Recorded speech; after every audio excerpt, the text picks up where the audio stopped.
गिरधा के व्यक्तित्व और उनके आंदोलनकारी रूप पर तो खूब चर्चा होती रही है, पर उनके साहित्य पर कम ही। गिरधा एक ऐसे कवि थे जिनके जीवन और कविता के बीच फांक नहीं थी। उनकी कविताओं में वही जीवन व्यक्त हुआ जो उन्होंने देखा और भोगा। गिरधा के लिए लिखना सामाजिक सरोकारों से जुड़ा रहा।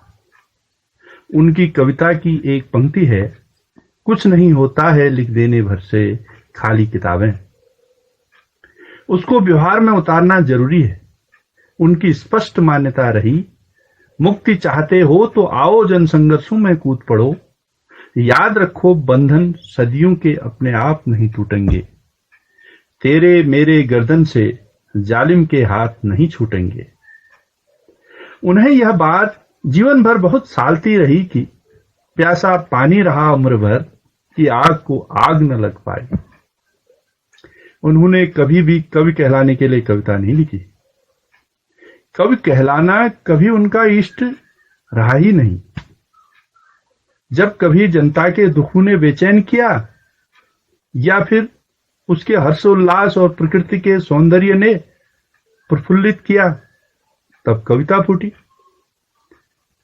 उन्होंने कविता का खनिज दल और औजार जनता से ही लिए और उसे ही लौटा दिए। जैसा कि वे स्वयं एक कविता में कहते भी हैं, जन से लिया, मन से मंथन किया, फिर जनता को ही लौटा दिया। इसलिए उनकी कविता पहाड़ी जन की तरह सरल, सहज एवं उसकी प्रकृति की तरह निष्कपट है। उनकी कविता जन के कंठ में बस जाने वाली कविता है, जिसको जन ने सुना, जन ने गाया। वह जन के मन में बस उसके कंठों से फूट पड़ती है। उसमें सड़कों में गाए जाने की खासियत है। यही कारण है कि उनकी कविता उत्तराखंड के आंदोलनों की गवाह रही है। चिपको, नशा नहीं रोजगार दो से लेकर राज्य आंदोलन या फिर नदी बचाओ आंदोलन तक। जनता के कंठ में बस जाने का यही गुण था, जिसके चलते कभी कवि को इस बात की आवश्यकता महसूस नहीं हुई कि कविता संग्रह प्रकाशित किया जाए। वे जन की व्यथा जन को ही सुनाते रहे। शमशेर बहादुर सिंह ने मलय से अपनी एक बातचीत में कवियों की 3 कोटियां गिनाई। पहली कोटि में वे कवि हैं जो सामान्य जनता के लिए लिखते हैं। दूसरी कोटि में वे कवि आते हैं जो अपने व्यक्तित्व के विशिष्ट स्तर को अपने काव्य का केंद्र समझते हैं, लेकिन अपने प्रत्येक विकास क्रम और तत्संबंधी अनुभूतियों में वे पूर्णतः ईमानदार हैं। तीसरी कोटि में वे महान कवि आते हैं जो व्यक्तिगत रूप से विशिष्ट होते हुए भी सामान्य जनता तक पहुंच रखते हैं। इस वर्गीकरण की दृष्टि से गिरधा पहली कोटि के कवि हैं। गिरधा इस बात को अच्छी तरह समझते थे कि अभिव्यक्ति के माध्यमों पर एक खास वर्ग का अधिपत्य है। इनका इस्तेमाल वह अपने निहित स्वार्थों की पूर्ति के लिए करता है और सत्ता की मदद करता है। वह जनता का दुश्मन है। वह इन माध्यमों का उपयोग जनता में उन्माद या भ्रम फैलाने के लिए करता है। ऐसे में उनका मानना था कि हमें जनता को जागरूक करने के लिए अपने माध्यमों का प्रयोग करना चाहिए, कि हमें अब कविता लिखनी ही होगी। यहां यह स्पष्ट हो जाता है कि वे कविता क्यों रचते हैं। उनके लिए कविता का कार्यभार क्या है। वे ऐसी कविता लिखना चाहते थे जो जीना सिखा सके, जो मरना सिखा सके, जो लड़ना सिखा सके, जो प्यार करना सिखा सके।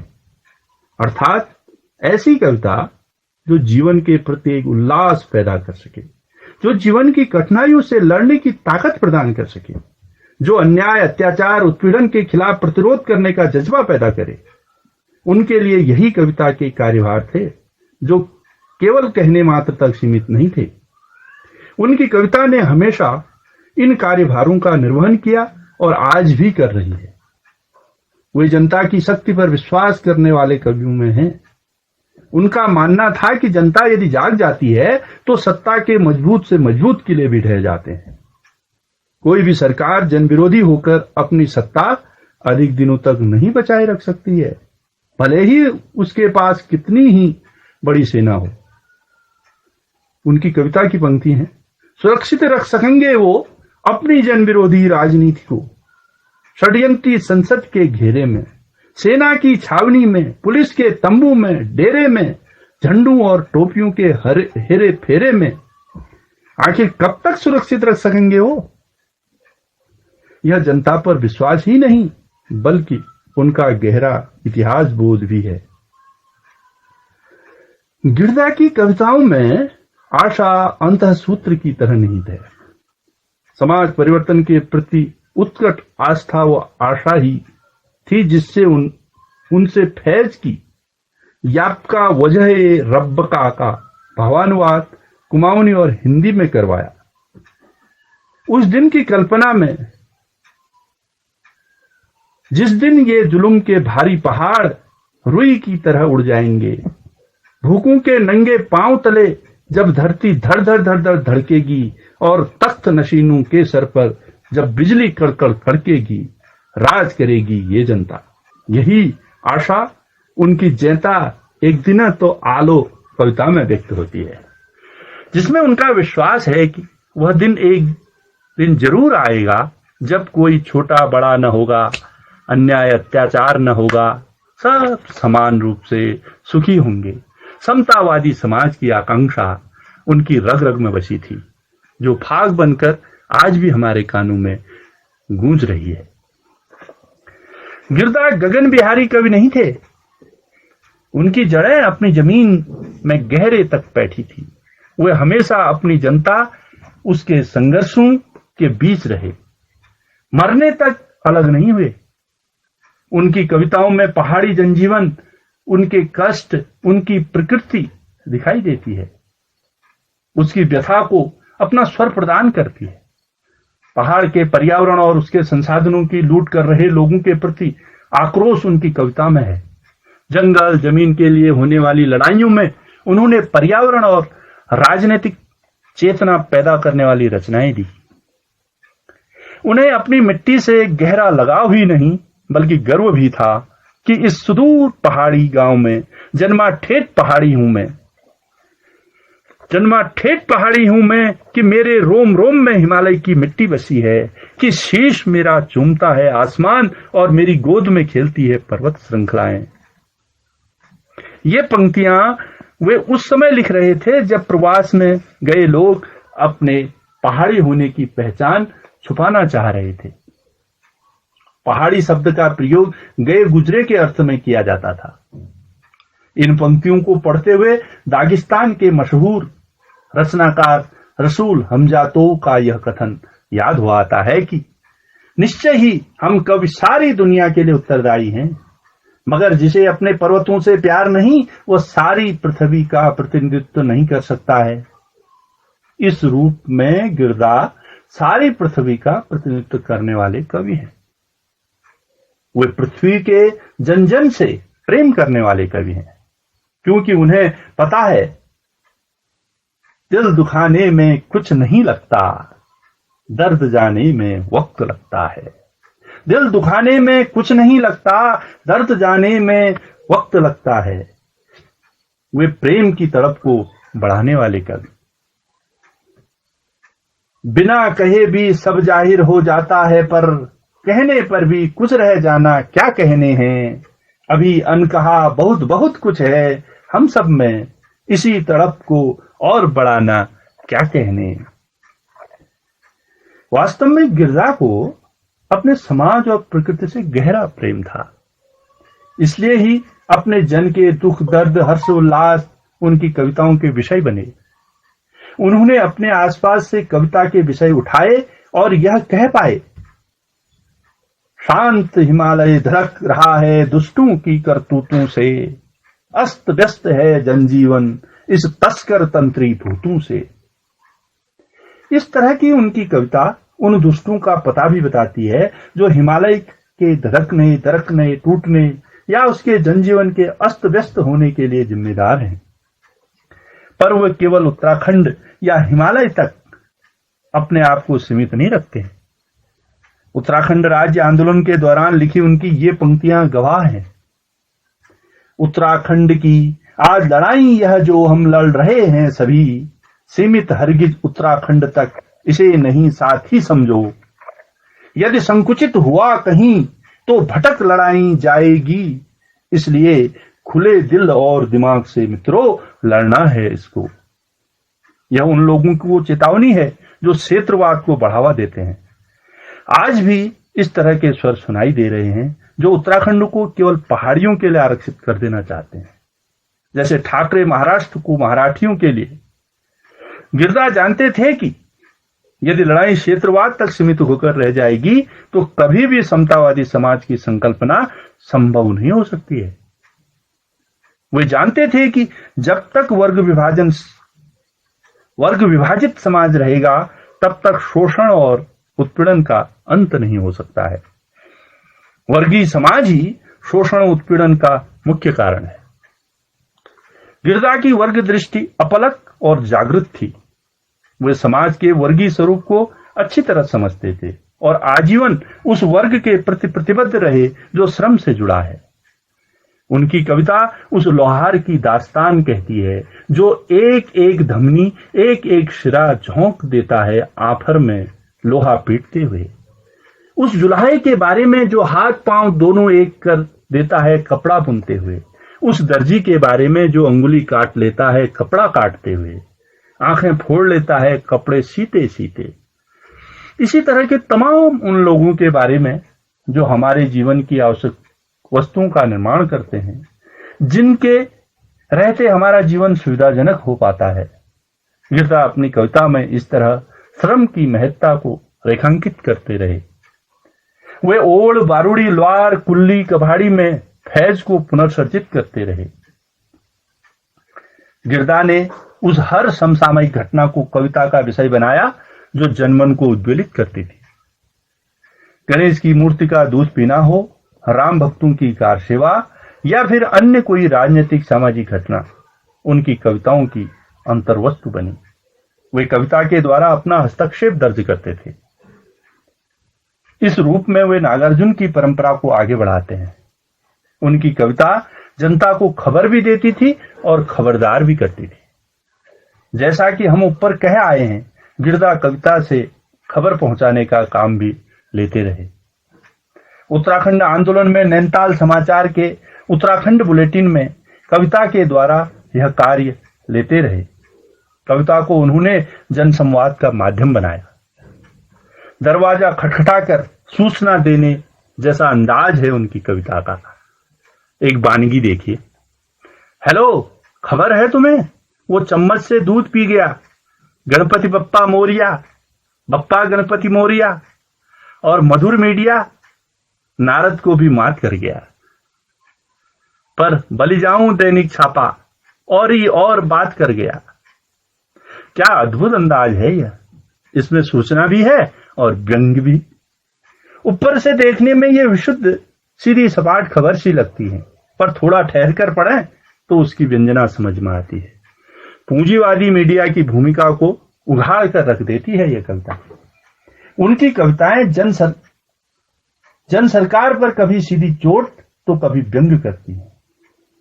19 जून सन 1984 में गर्म पानी में हुई भूस्खलन की घटना पर, आपदा की त्रासदी और सरकारी रवैये पर उनकी कविता हमरे बच्चे सोए चार में देखिए। कितने जनगण गाड़ बग गए, कितने गौघर घाट लग गए, कितने भागीरथों के सर से गुजरी गंगा की धार। तुम क्या जानो, तुम तो ठहरे भारत की सरकार। कविता में आगे सरकार के हृदयहीन रवैये को रेखांकित किया गया है। कौन बड़ी यह बात हो गई, कुछ ज्यादा बरसात हो गई, कुल मरे हैं चार, मचाते खाली हाहाकार। मौजूदा राजनीतिक माहौल पर उनकी ये पंक्तियां कितनी सटीक हैं। पक्ष विपक्ष या दैन की बौ हो, सबना का एक नस्से हाल। हमारे तो गिज अगाज लाग रहा, उनार गलड़ा भया लाल। जनता के पक्ष में खड़ा कवि ही ऐसी पंक्तियां लिख सकता है। वे भूख, उदासी, अभाव, शोषण के लिए जिम्मेदार तंत्र की ओर सीधे सीधे उंगली कर जनता को बताते हैं, पानी बीच मीन पियासी, खेतों बिच भूख उदासी, ये उलट बासियां नहीं कबीरा, खालिस चाल सियासी। गिरदा की दृष्टि में किसी तरह का भ्रम नहीं था। वे केवल विसंगतियों, विडंबनाओं, समस्याओं, गड़बड़ियों का चित्रण ही नहीं करते, बल्कि उनके लिए जिम्मेदार कारणों को भी साफ साफ बताते हैं। इतना ही नहीं, इनसे मुक्ति का रास्ता भी दिखाते हैं, जो एक जनवादी कवि की विशेषता है। गिरदा कहते हैं, तमाम व्यक्तिगत असफलताओं के बाद अंतिम सफलता के लिए अब तो तुम्हें हमें संगठित हो ही जाना चाहिए, क्योंकि वे इस बात को अच्छी तरह समझते हैं कि अकेली लकड़ी या तो बुझ जाती है या राख हो जाती है, सुलग सुलग कर। गिरदा को मुक्ति की राह को लेकर किसी तरह का कोई संशय नहीं रहा। मुक्ति की राह अकेले नहीं पार की जा सकती, उसके लिए संगठित होकर संघर्ष करना जरूरी है। यह एक वैज्ञानिक एवं प्रमाणिक तरीका है। गिरदा की कविता हमें खबरदार करती है और होशियार भी, और लगातार सोचने के लिए प्रेरित भी। उनकी कविताओं में सोचो तो शब्दबंद बार बार आता है। वे हमारा ध्यान अपने परिवेश की छोटी छोटी वस्तुओं, स्थितियों और घटनाओं की ओर खींचते हुए उन पर गहराई से सोचने के लिए प्रेरित करती हैं, क्योंकि देखने मात्र से हम यथार्थ तक या उसके सार तत्व तक नहीं पहुंच पाते हैं। उसके लिए चिंतन, मनन और विश्लेषण करना जरूरी है। जैसे सोचो तो एक बार कौन इस सबका जिम्मेदार, सोचो तो एक बार कौन इस सबका जिम्मेदार, करें हम ठीक ठीक कहां पर वार, मिले जो इस सबसे निस्तार। छत्री या बारहमासा कविता में वे प्रश्न करते हैं, सोचा है कुछ ऐसे लोगों के बारे में जिनके कर्मों से छाता जन्मी होगी, जिसे आज आप उड़ा रहे हो बच्चे को, क्या छाता कैसे बना यह भी बता रहे हो। कवि भविष्य दृष्टा भी होता है। वह उन संघर्षशील ताकतों को भी साफ साफ देख लेता है जो व्यवस्था परिवर्तन के वाहक होते हैं, समय के गर्भ में है संतति, जिसके हाथों में है अग्नि, जिसकी आंखों में है उजाला। गिरदा वस्तुओं को केवल उपयोग या उपभोग की दृष्टि से न देखकर उनमें निहित मानवीय श्रम या सहयोग की दृष्टि से भी देखते हैं। उनकी कवि दृष्टि चीजों को देखते हुए वहां पहुंच जाती है जहां से उसकी उत्पत्ति हुई है या उसका प्रस्थान बिंदु है।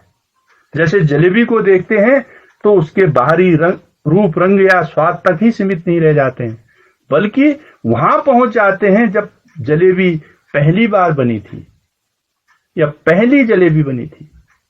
उसकी पूरी रचना यात्रा कवि की कल्पना में साकार हो उठती है।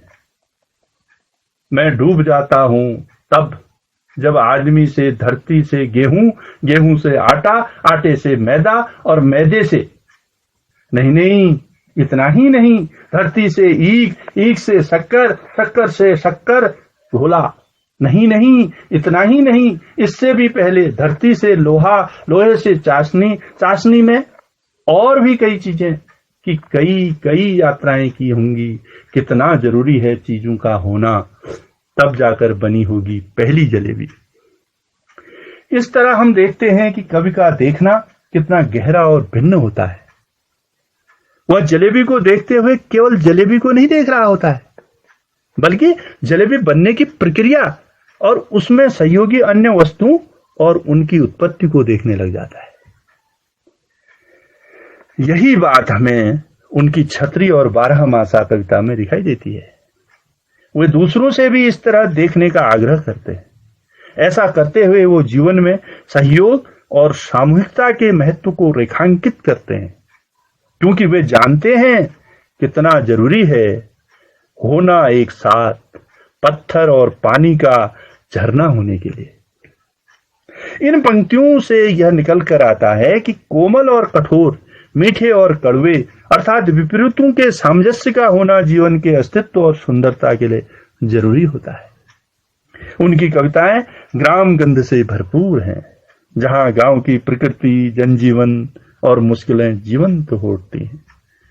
इस दृष्टि से सावनी साँझ कविता विशिष्ट है। इस कविता में अपने आसपास को पांचों इंद्रियों से ग्रहण कर व्यक्त किया गया है, इसलिए रूप, रस, गंध, ध्वनि, स्पर्श सभी कुछ यहाँ मौजूद है। ग्राम जीवन और प्रकृति के प्रति ऐसा उत्सव और उल्लास का स्वर बहुत कम कवियों के यहाँ मिलता है। नागार्जुन की ग्राम जीवन पर लिखी कविताएं याद हो आती हैं। इन कविताओं में गांव के प्रति गहरा अपनापा दिखता है। पढ़ने वाले के आंखों के सामने गांव का दृश्य तैरने लगता है। प्रवास में रहने वाले के आंखों में तो आंसू ही छलक आएंगे इस सबको देखकर, इस सबको पढ़कर। गिरदा को जीवन की गहरी समझ थी। उनकी कविता पाठक श्रोता को ठहर कर सोचने समझने के लिए प्रेरित करती है। कैसा हो स्कूल हमारा, उनकी ऐसी ही कविता है जिसमें हमें उनकी शिक्षा और बालमन की गहरी समझ के दर्शन होते हैं। कोई शिक्षाविद ही इतनी सूक्ष्मता से देख और समझ सकता है। वे बच्चों पर शिक्षा का अतिशय बोझ डालने और भय पैदा करने के खिलाफ है। सार दो पंक्तियां बहुत सुंदर तरीके से व्यक्त कर देती हैं। जहां फूल स्वाभाविक महके, जहां बालपन जी भर चहके, ऐसा हो स्कूल हमारा। ऐसा ही नहीं, ऐसा वही कवि कह सकता है जिसको बच्चों से सचमुच प्रेम हो और उसके मन की गहरी पकड़। गिरदा के काव्य की भाषा जनता से सीखी हुई है। वे मानते थे कि प्यार, पीर, संघर्षों से भाषा बनती है। उन्होंने लोक से बहुत कुछ ग्रहण किया। अपनी कविताओं में लोक धुनों, लयों और टेकों का कुशलता से उपयोग किया, नए प्रयोग किए। लोक पर्वों, लोक उत्सवों, उनके जुड़े लोक गीतों का जनचेतना के प्रसार के लिए जैसा प्रयोग गिरदा ने किया, वैसे उदाहरण कम ही मिलते हैं। होली गीतों का प्रयोग सत्ता की काली करतूतों को उघाड़ने के लिए किया। लोक आख्यानों एवं लोक मान्यताओं को कविताओं का कथ्य बनाया, पर रूढ़वादिता के शिकार नहीं हुए हैं।